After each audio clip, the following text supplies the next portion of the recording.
Okay, enjoy the show. Bye. You can tell her anything. She's a real good listener. You can tell her anything. Hello, welcome to You Can Tell Me Anything. I am Teresa Lee, and I don't have a catchphrase. This is a podcast where I have people on confessing things to me that they never told anybody. And today I have a very cool guest. I'm super excited. She just did her Netflix 15-minute, and she's visiting from New York. Please welcome Kate Willett. Hello. You need a catchphrase? Yeah, do you have one? Hey, what the fuckers? I used to have a podcast, but I was so embarrassed about it that I deleted the whole thing from the internet. Oh, really? What was it about? It was a sex advice podcast, and I was good friends with the host of the podcast. We co-hosted it together. Okay. But I think we just ended up going into too much personal stuff on the podcast, and I was like, I don't really want this to live on the internet forever. Let's delete all the episodes. That is the scary thing about the internet, because you go through phases in life, and then you sort of just want to move on. But yeah, it's still exactly. there. I think I have like a very old YouTube channel from college, like before I did comedy, where I just posted like very earnest, like fashion things I liked and like dances that I choreographed. That's so cute. It still exists. You choreograph dances? Yeah, Are you a dancer? I used to. I don't okay. anymore. No, I actually tried to do the splits the other day, and I was so far from it that I almost cried. Because it's just like for all my life, I was like a dancer up until college, and then I just stopped. And you know, if you stop for even 2 months, it kind of goes away. But yeah, so I mean, it's been years now. I want to take a dance class again. Just get my body moving. It is fun. Yeah, I mean, I would take a class, but I don't think I have any technique, so it'd have to be one of those like aerobic hip hop, whatever, you know. Where like, it's just fun and feel good. Zumba, yeah, maybe. Well, I like to start every podcast by asking my guest to make a good confession, because not all confessions have to be bad. Sometimes they are good. It could be a brag. It could be something you're proud of, something you're excited about. Do you have something good to confess, Kate? Yeah, so I am going to Australia really soon. I haven't really told that many people about it yet. I don't know why, because I guess I've just been excited and I just haven't felt like sharing it yet. That's huge. For a comedy? I'm going for the Melbourne Comedy Festival. I'm really excited. It's the first time that I have gotten paid to travel internationally for comedy, and it feels like a really cool thing. I'm excited about it. Like, oh man, doing so much work for years, a lot of the time for free, and then every once in a while you get to do something really cool, like get a free plane ticket to another country. That's awesome. That's a long one, right? You'll be there for a while? 2 weeks, yeah. Wow, that's so awesome. Definitely enough time to have a short relationship with an Australian. Yeah, that's how I'm thinking of it. And koalas, you can meet them. Oh my you gosh, get a picture of the koala. I don't know if I'll have time to like go anywhere besides Melbourne. Maybe they have koalas in Melbourne. I don't know. I just imagine they're just walking around. Probably not, but... I love the animals of other countries. This is such a quick tangent, but it just made me think of this thing. I lived in Costa Rica for a while. Oh, whoa. And I lived with this lady she was probably 50, like very no-nonsense kind of personality. And there were monkeys everywhere because it was Costa Rica. And so it's just like there'd be just like a monkey chilling out your window. What? And sometimes they'd have little baby monkeys, and they'd like mess with you and like take all the trash out of the trash can and throw it everywhere just for mischief's sake. Whoa, so they're like squirrels. Yeah, well, see, so I told this lady, I was like, I love living here because I just love seeing all these monkeys all the time. And she's like, monkeys? Who even cares about a monkey? You know, because she's been seeing them her whole life. She's like, yeah, monkeys, whatever. You know what I really want to see in my life? I'm like, what's that? She's like, a squirrel. Oh my God, no. So I just thought that was really funny. They're so gross. Yeah. My dad had a monkey when he was a kid, because my grandpa was a ship captain. And so this was back when you could just get through customs doing whatever. So he brought back I think he actually brought it on a plane though, but he bartered for it. Like I think he traded the monkey when he was like on one of his jobs for something else, like liquor or something. And that feels so old-timey, bartering really for a monkey. Yeah, but then it was pretty sad because I think the monkey did not last very long in Taiwan. Aww. They lived in Taiwan, and the winters are very cold. And yeah, so maybe that's why you're not supposed to have a monkey. But yeah, I don't know. My dad used to tell me that story, and I just imagined him playing with this monkey when he was a kid. I was like, that's so I cool. heard monkeys are mean. I guess they can bite, right? And they throw their poop at you. I guess so, yeah. Yeah. I don't know much about them. This monkey was named Bonnie. Aw. So I know. Well, that's very exciting. I'm super excited for you. When are you going? I'm leaving on March 25th. Oh, that's so soon. Yeah. Oh my gosh, I'm excited. Yeah, I feel like I'm in a big period of personal transition right now. So I'm actually very excited to be able to like go out of the country for 2 weeks, reflect on things. Mhm. Yeah. That's so cool. Well, speaking of reflecting, how do you usually, like, if you have stuff going on, do you have a confidant? Do you go to therapy? I guess, you probably don't go to, people don't go to confession like a thing. That's a religious thing, but. No, I used to. When I was a little kid, I went to Catholic church and I did confession. It was actually my favorite part of church. Oh, really? Yeah, it must be very therapeutic, right? Is it? Yeah, I think it's one of the best things about Catholicism. Like, it's nice for people to have a way to get things off their chest. And, you know, I think it really depends on the priest, because I'm sure that there's some priests that, like, are very, you know, shaming or something. Sure. But I also think that there's some that are, like, really good listeners or empathetic, and it's more like therapy in a way. Do they respond to you? Do they give you advice, or it's more just like, all right?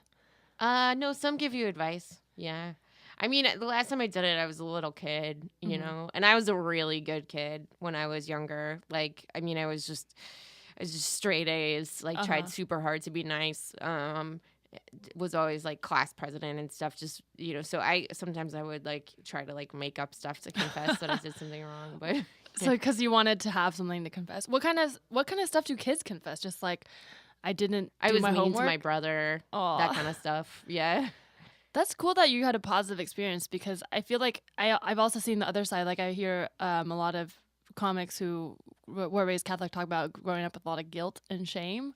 So I wonder if sort of always having to count your sins could feel like this burden. But for you, it felt like a positive thing to be able to reflect. Yeah, I think it depends. I mean, I definitely, when I was in Catholic school, had, you know, a variety of experiences. Like, there were definitely some people that were more like, you know, old school Catholic, just like so, like angry nuns and stuff. We didn't. This was like past the age where people like were hitting folks with rulers and stuff. I never encountered that, but there was also, I think, in the 70s, there was like this wave of like hippie Catholic people, you know, that were just like, I'm like nuns for socialism and stuff. So we had some people that were also like really cool.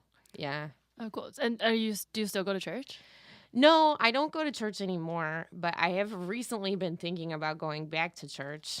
I'm not religious, and that for me feels like an obstacle to going to church. Sure. But I love the community, and I was thinking about trying to find like a liberal church in New York, you know, like maybe like Unitarian or something, where like, just believe whatever you want, because that feels, I mean, I can't believe I just admitted that to a comic. No, actually, I feel the same way. Every time I walk by churches, I think like, oh, maybe I should start going. But I think for me, I wasn't raised religious, but I really like the idea of having somewhere to go every week. And it's just like, a community. I used to go to, in New York, St. Mark's Church, because I went to school around there, and I just started going because it was a pretty church. And it was Episcopalian, and I wasn't baptized, so I wouldn't do the Eucharist or whatever. But it was really nice because I just went for an hour, listened to the sermons, and felt good and left. So. I like that. I go to 12-step programs for recovery. Yeah. And you get a little bit of that church kind of community feeling with it. But, yeah, I don't know. I mean, there's a lot that church has done wrong. Like, you know, religion has hurt a lot of people, and I think about that a lot. But I also think that, like, especially in a society like ours, it can be so isolating. Like, it's nice to have a group of people that would like bring you dinner if you had surgery or something. You know, right? I mean, I probably have friends that would do that, but, you know. But they feel more. I feel like you're right with church. There is sort of this like holier than thou feeling sometimes that can be off-putting, but then on the other side of that, when something happens, they like have to step up. Yeah. So everyone has to, pray for you, and it feels nice. Yeah, I feel like with church, I used to go to meetings too, and I felt the same way. But for me, I feel like with all these like groups, I feel like it's like a casual relationship for me, the way like a casual hookup would be. Like, I love going sometimes, but I don't like the idea of having to commit. So I've never committed to one religion. And even when I was sober for a year, And even when I was sober, I always in my mind was like, well, I just like want the option of being friends with like party people and being friends with sober people. So I like just didn't want to commit to one side. But Did you make a conscious decision to not to not be sober anymore? Were you like, this isn't really for me? Yeah, that's a good question. So it's always been on and off. Actually, it's weird because I'm also bi, and I have described it in a similar way where it's like, I just want the option to be both. But you can't. I can't be both like a party girl and a sober person. But I really like, I'm not like a party girl anymore, but I just, I still have a lot of friends who are in that world. So I started drinking again after I gave it up for a year. And then I went to a wedding for a close friend that I was in, and everybody was like, from college, and I was like, I think I have it under control, and it just felt like the path of least resistance to just drink. Yeah, I mean, if you weren't like messing up your life super bad, it's like, if you don't need to not drink, I need to not drink. Yeah. But if I didn't need to not drink, I would just drink for sure. It's definitely debatable. I've gone back and forth, which probably means I'm still on my journey to figuring it out, so who knows. But yeah, but I totally relate to finding that community there. Sometimes I hate it. Sometimes it annoys me so much. Like, I hate the holier than thou thing about it. But I understand why they have to do that, because if you're anywhere in the middle, then it's very easy to fall back. So. Yeah, I mean, and it's also like, I guess you see whatever you're looking for, like, I think that I'm a person that, like, whenever anybody's trying to tell me to do something, my response is like, fuck you, dad, But it's like, in 12-step programs, like, the stuff that people will tell you to do is like, take 10 minutes a day for self-care. And I'm like, you can't make me. It's like, what? Right. This is not like harmful stuff. Yeah. That's true. It's just like, be good to yourself. Yeah. Yeah. And you're like, no, I will destroy my body if I want to. Yeah. Well, so speaking of which, is there anything you want to get off your chest right now? So I was thinking about this, and I was thinking that one thing that is weird about me is when I was younger, not even that much younger, I spent a lot of time trying to join cults. Okay, all right. I guess it's kind of connected. What's actually, a lot of the time? Sense of community. Well, I would say that there was like a 5-year period of my life where I was like really shopping for the right cult to be in, and I don't think it was like that conscious. But I guess is it hard to join a cult? Because I'm imagining you like doing research, like applying to colleges, like, all right, I've got these brochures out here. All right, which one is right for me? And just like visiting cults. So I think that some of it was I did grow up very religious. And where did you grow up? I grew up in Valencia. Okay. And after I left Catholic school, I was into this mega church, which I look back on and think that was 100% a cult. Like, it was just, they were super controlling of everyone's lives and just very insular. And like, if your family didn't, accept Jesus, at a certain point, like, you were supposed to cut them off. And yeah, it was very culty. Like, people like just, throwing themselves on the floor and crying and all this. And I went to Christian camps where like it was just like all about like, just very insular community and lots of fear. And I think that was kind of my first cult experience. But I was bisexual, and I also felt like there was something really off to me about the idea that like anyone who didn't believe this exact thing was going to go to hell. I had a Jewish boyfriend, and I thought that he was the nicest guy, and I was like, he's not going to hell. What are you talking about? So I eventually stopped going to that church when I was like 17, and I was getting ready to apply to college, and I was super in love with this one friend of mine who was a woman, girl, I guess at that point, because we were both 17. And she got a boyfriend who was in the Church of Scientology. Wow. And she was in your church? Was she? No. Or she was a friend from school? She went to church, but not the same church as me. Okay. Yeah, she was I think she was a Pentecostal Christian. Oh, wow. Like, people, like in her church, people like spoke in tongues and stuff all the time.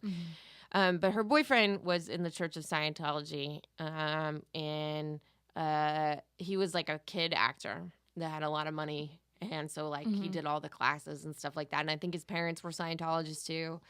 And so she joined the Church of Scientology. And then she stopped talking to everyone else who wasn't in the Church of Scientology. Like, she cut me off. I probably needed to be cut off because I was, like, obsessed with her. And it's weird to have a friend who's romantically obsessed with you. I don't know. You know, It was, we yeah. all need that sometimes. Yeah, I mean, that's, you know, that to me, that feels like pretty standard lesbian teen stuff to just have this, like, tortured obsession with someone that's, like, never sexual and just, like, be like, I just want to write poems about this person forever, you know? But so she joined the Church of Scientology and stopped talking to everyone. And I think I thought that, like, I could get close to her again if I joined the Church of Scientology, you know, just, like, coincidentally, like, oh, yeah, I just, like, you know, I just, like, I kind of got the idea, and then I just, like, looked into it more, and then I found out that it was for me. And they're all about recruiting, so Yeah. for her, she'd feel validated if she brought you in.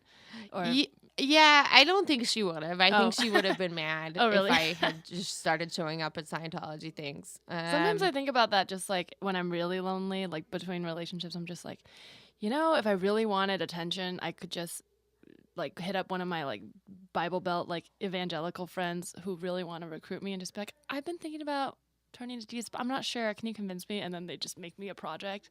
Yeah. And I would just have a friend. I've totally thought about that. You know, like, I definitely have had moments, like, so lonely that I'm like, what if I just became, like, full on, like, religious and I just, like, had these church people that were, like, just really into converting me. And they would you feel know? like they did it, especially if you're like, I would have to play the fence, like, I don't know, and then counter argument, and then be like, okay, you're kind of swaying me. I could, like, find a nice person who wants to, like, settle down, you know, like, Yeah. like, it just wouldn't be, like, it's just this obsession with, like, super casual, like, I don't want anything. Like, it would be like, what if I could just find someone who's, like, a totally different kind of wacko, where we're, like, together for, like, 2 weeks, and he's like, let's get married for the rest of our lives.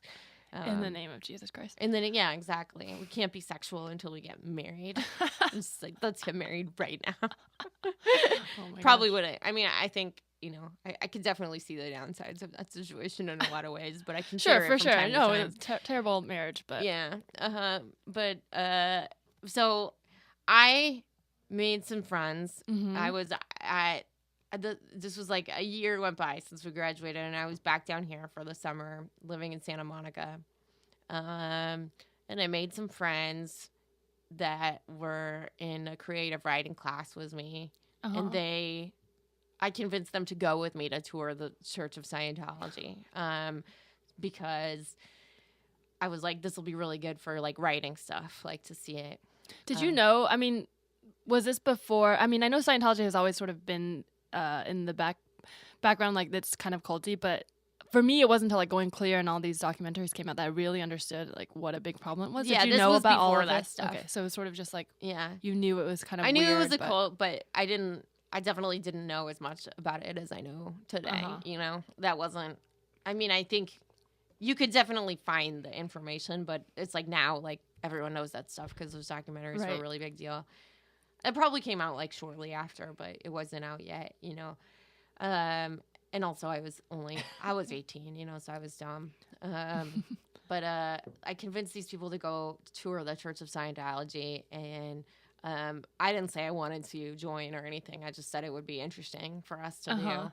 And so they brought us on a tour of Scientology, and I was asking, the lady that was giving us the tour was, like, one of these folks that had, like, signed some contract with the Church of Scientology that, you know, she was going to take all the classes for free, but, like, in exchange for, like, 1,000,000 years of service, you know, like, literally 1,000,000 years. Oh my God. Because it goes on to your next life, you know, or lives after that. And so she gave us a tour, and I was, like, asking all these questions. I was asking questions about, you know, the girl I liked and her boyfriend too. I was like, do you know them? How are they doing?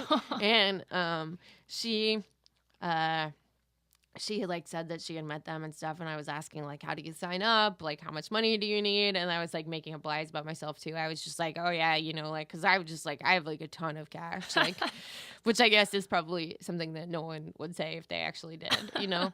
But I was like trying to make her think that I was like rich enough to join and stuff. And I think she was just really freaked out by my whole vibe because she asked for my friends' phone numbers to follow up with them, and she did, but she never followed up with me. I think it was You like scared off the Scientologist. yeah, Wow.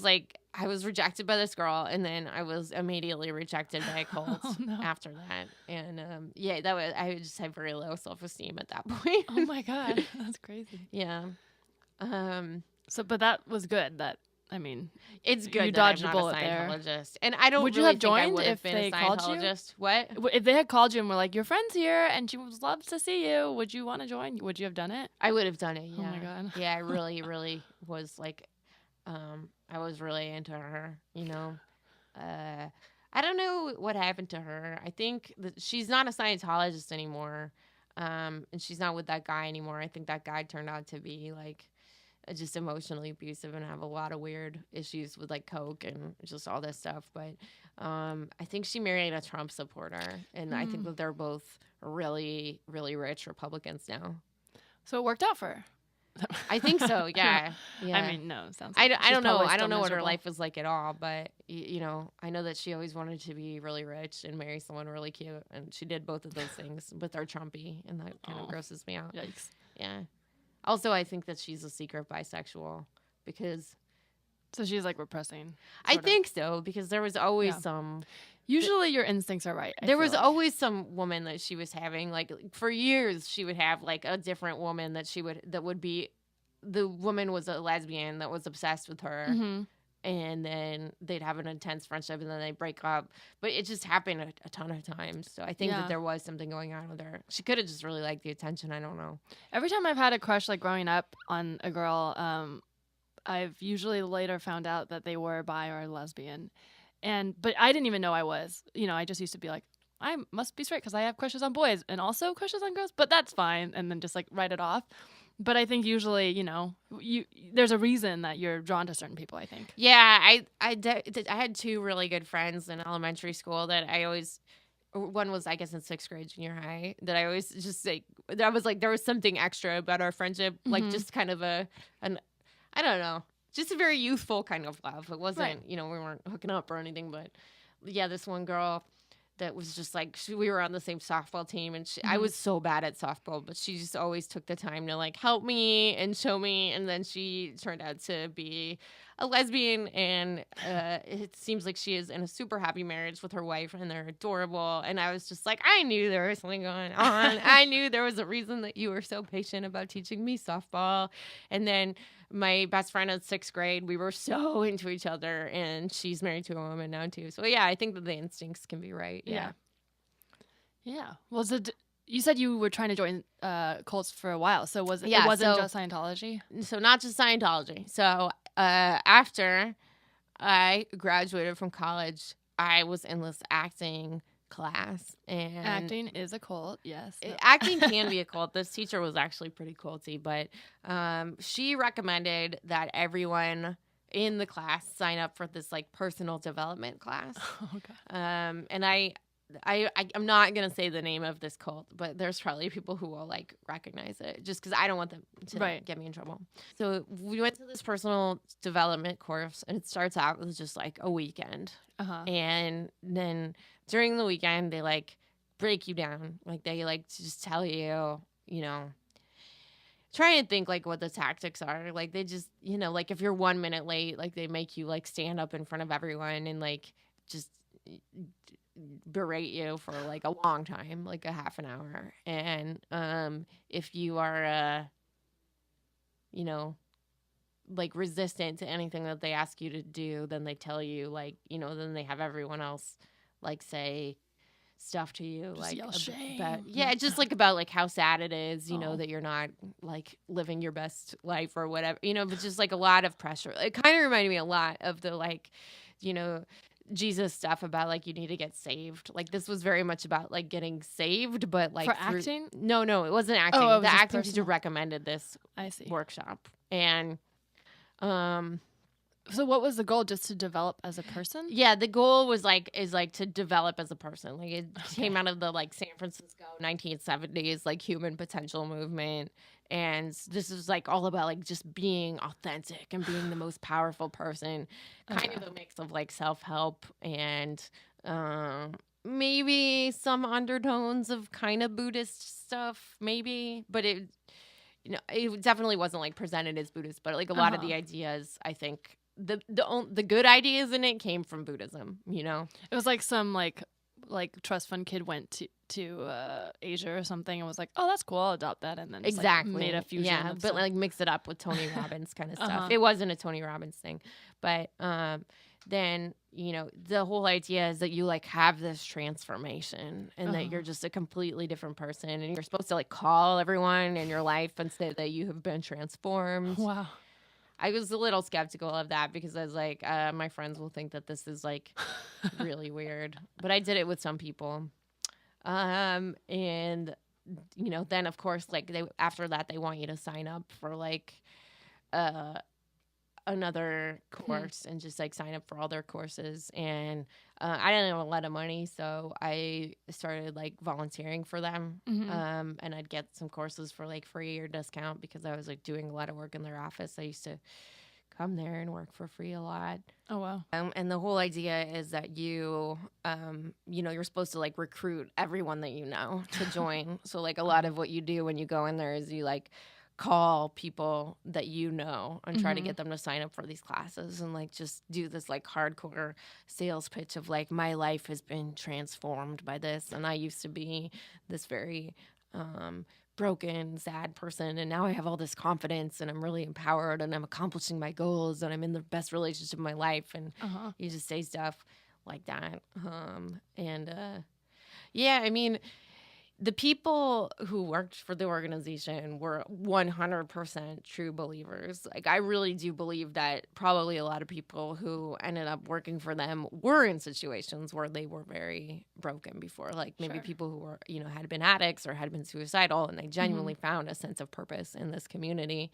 Maybe, like, people would find at church. But the thing about this was that it was very monetized, and so they were exploiting people's weaknesses.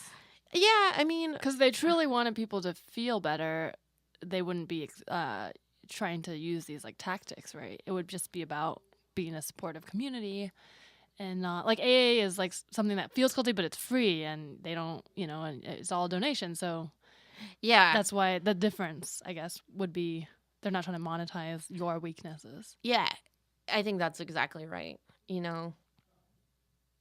AA doesn't really feel that culty to me. No, it doesn't. But the parts, if you were to just like line up the way when you go in, there's like one way of thinking. Yeah, that there's a Kool-Aid. To drink. But I think that's necessary for some people who are very far and like addicted to things. I think they really need to see there's an extreme other side of like you can be free of this.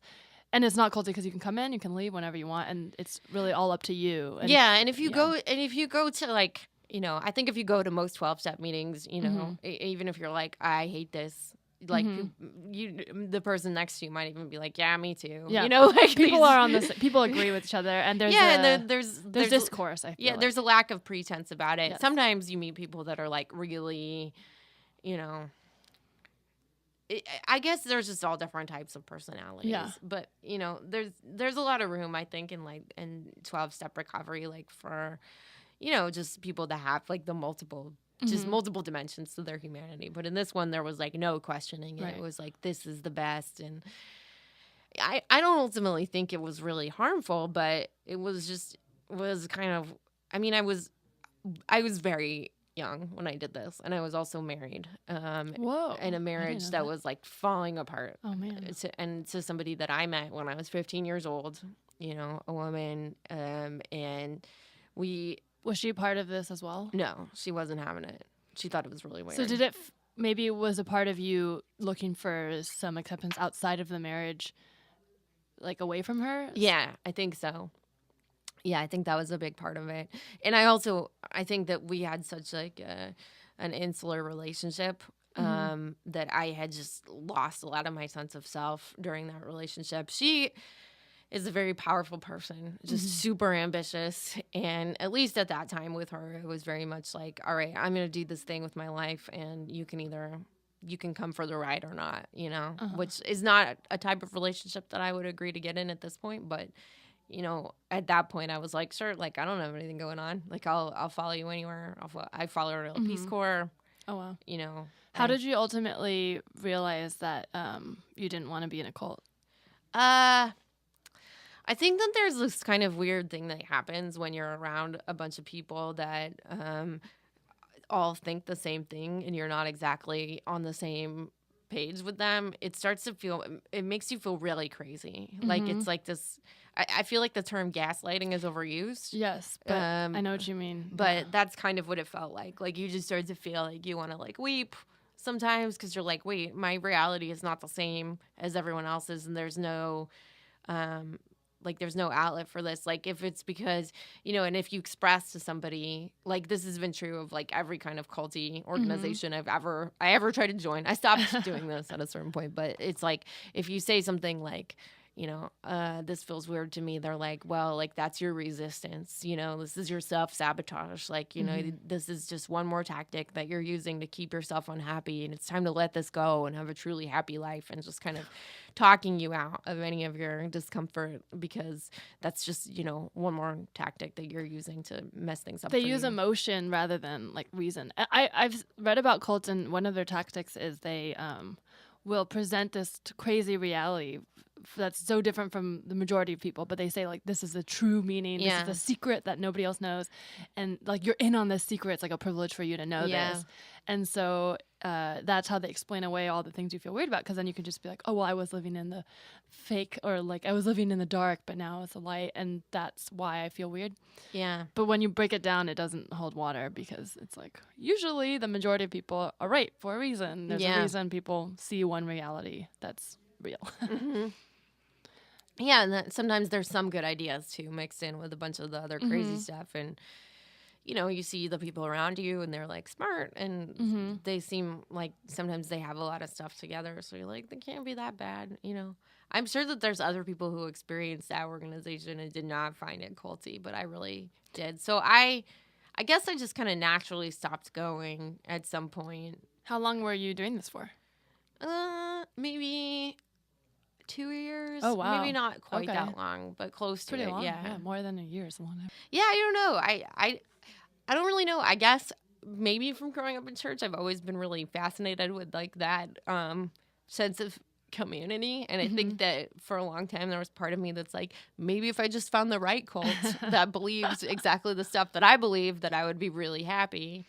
Have you ever tried to start your own? No, I'm not comfortable, like, leading people. Like, it's like hard enough for me to, like, try to manage somebody at work or whatever. I feel so bad asking someone to do something, like, maybe that can be the cult. Just people who feel exactly that way. Yeah, just like really passive people. People who want to join a cult but don't want to force anybody. Like, you could totally give us all your money, but, like, you completely don't have to. I'm so sorry. It's, like, weird that I brought it up, but, like, if you wanted to give us all your money, you could. If that would make you feel good, you know. I feel that would work on me. I'd be like, oh, she's not pushing me. Yeah, I should do it. Yeah. I think you should start a cult. Yeah. But I definitely made peace a little while ago with, like, okay, you'll never find the right cult. This is just, like, this is a time in your life that you spent shopping around for the right cult, and it just wasn't meant to be. The cult was inside you all along. Yeah. All the people that you're looking for in the cult to accept you and to validate your beliefs are all inside you. Yeah, and I guess now looking back on it, I actually feel like maybe a little bit like I've replaced that kind of overarching desire to, like, be part of some really consuming organization with just, like, individual narcissistic people, which is what I'm trying to get over now. Like, now I'm just like, now it's not about, like, buying into some weird money-making organization's weird reality. It's like, you know, just trying to not buy into, you know, some super hardcore narcissistic guy's reality. Sure, that makes sense. I don't know. I grew up in a rough situation, and I am one of those people that's like, I struggle with boundaries, super earnest, like very like seeking kind of person. Right. Like, oh, what does this all mean? And so I'm kind of a perfect candidate for joining a cult, except for that I'm But you're smart enough. I also like hate authority, and that is Right. like I mean I think that's the kind of like addict / recovering addict in me is I'm like I'm very freaked out by authority, so I Right. think that's part of the reason it never worked out for me. You've always wanted to rebel. It also feels like you, throughout all this, even though you wanted to be in a cult, you always questioned it, sort of. So it seems like yeah. you always maintained a sense of like what you really believe, and I think that's important, and that makes sense because you're in comedy, and that's all about sort of finding your own voice and being able to like express your beliefs on stage. So But it's I guess that's a weird thing that it's like I'm gonna put myself in this situation that I'm not gonna like or feel comfortable with just so that I can be upset about it. And that's I don't know, that's weird. Yeah, A lot of self-inflicted misery. It seems like you've had some good stories from it and grew and are in a good place now. Oh so yeah, that's totally. great. And I think I'll probably never join a cult. Yeah. Yeah, good. I hope not. Yeah. But you start a cult. Yeah. Well, I'll join it. It seems like it'd be cool. A chill cult. Chill. Cool. Well, thanks for sharing that. Do you want to play a game? Sure. Okay. I like to play a game with my guests. This week's game is called Is This Lena Dunham Apologizing or Someone Else? Oh, okay, cool. Okay, cool. So you're aware that Lena Dunham apologizes a lot for things that she said or done. Not enough. That's Still probably not true. enough. So I'm going to read you a quote from an apology statement, and you have to tell me whether you think it's Lena Dunham apologizing for something or it's someone else. And if it's someone else, it'll also be a celebrity. Ready? Mm-hmm. Cool. Here's the first one.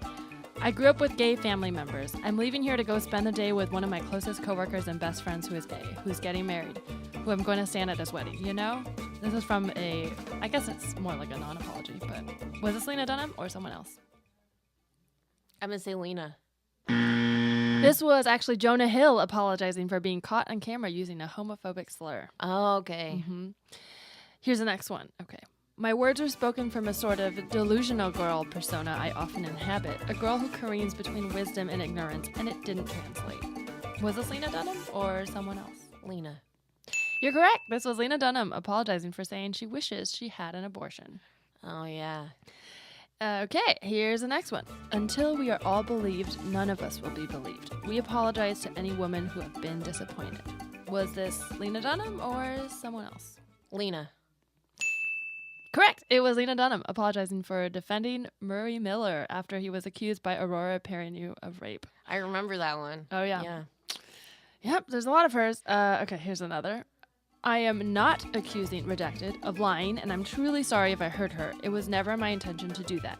Anyway, I can't believe I have to write this, but I am not a racist nor a bully and loathe them in real life. Was this Lena Dunham or someone else? I think this is Lena still about the same situation, right? Close, but I can see how you think that. This is actually David Cross issuing a non-apologies on Twitter to Charlene E. for saying some racist things to her. But, he said he's not a racist nor a bully, so... Well, if you say it. Okay, two more. So wait, where are we now? You got the two right, I think, right? Yeah. Cool. Okay, doing pretty well.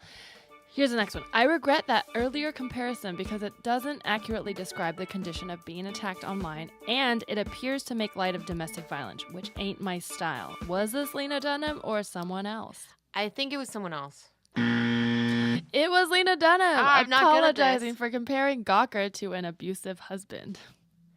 No, you did pretty good. I think you're tied 2-2. Okay, here's the final one. So here's for the win. I'm often reminded of how big of a reach I truly have, and with great power comes great responsibility. For the first time in my life, I'm regretful to say I handled that power incorrectly. It won't happen again. Was this Lena Dunham or someone else? I think it was Lena. It was Logan Paul apologizing for no. the video he made in Okigahara Forest. They're all the same to me. I know, but yeah. All these wacko narcissists It are is. the same to me, yeah. It is interesting to realize when you take it out of context, you're like, yeah, these could all be the same. Yeah. Well, thanks for playing. I think you did pretty well. We'll just consider you're a winner. You're a winner here. The real takeaway is that I am not going to go say every dumb thought I had on the internet. Yeah, that's the real takeaway. Or Yeah. it's just even like, I think people are allowed to say what they think if they think it, and as long as they're able to then critically come back and if someone is like, hey, that offended me, to then be like, oh, shit, okay, yeah, I offended you, instead of like, wait a minute, but I felt that, Oh, and totally. I'm not racist, you know what I mean? Yeah. Yeah, well, thank you so much for playing, and thank you for coming on the podcast. Where can people find you? So my Twitter is at Kate Willett. That's 2 T's. 2 L's and 2 T's. Mhm. And I have some things on YouTube. And I will also have a 15-minute special coming in on Netflix sometime this summer or fall. Yeah, go check her out. Yeah. Cool. Well, thank you so much, Kate. Thank you.